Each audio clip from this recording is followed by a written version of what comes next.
Lo pernah mikir gak sih, waktu lu bayi, kenapa lu gak pernah ingat sama apa yang terjadi waktu lu bayi? Bisa jadi lu nangis, dicekokin, ataupun jatuh. Kenapa bisa gitu ya? Padahal semua orang juga mengalami hal yang sama. Kok gitu ya? Mari kita bahas bersama-sama.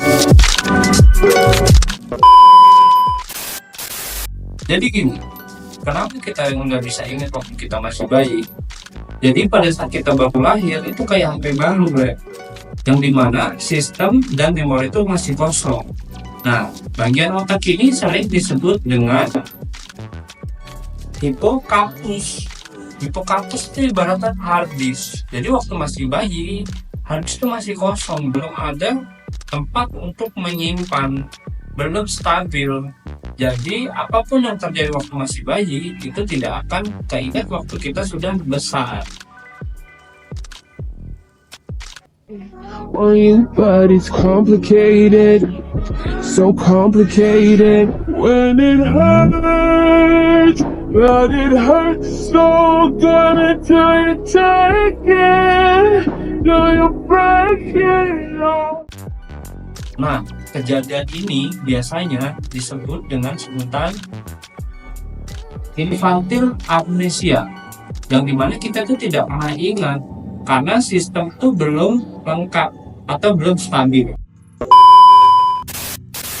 Kapan ya kita bisa ingat? Nanti dulu.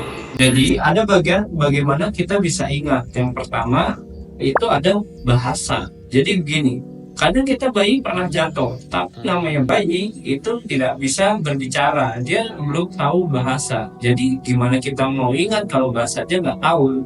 Nah, ngomong soal otak, jadi otak itu mempunyai dua bagian, yaitu X-list dan Im-list. Yang dimana X-list ini lo bisa ceritain dengan jelas dan singkat kejadian yang pernah lo alami, sedangkan Im-list ini kejadian yang tidak sengaja terekam. Contohnya, lu nggak sadar ngelakuin apa, tapi otak itu telah merekam. Nah, kejadian ini disebut dengan Im-list. Jadi intinya, kenapa kita nggak pernah ingat waktu kita masih bayi? Sistem di kepala otak kita belum siap untuk melakukan perekaman itu. Belum ada memori yang siap dan sistem yang stabil. Belum ngerti bahasa, memori masih di basic level.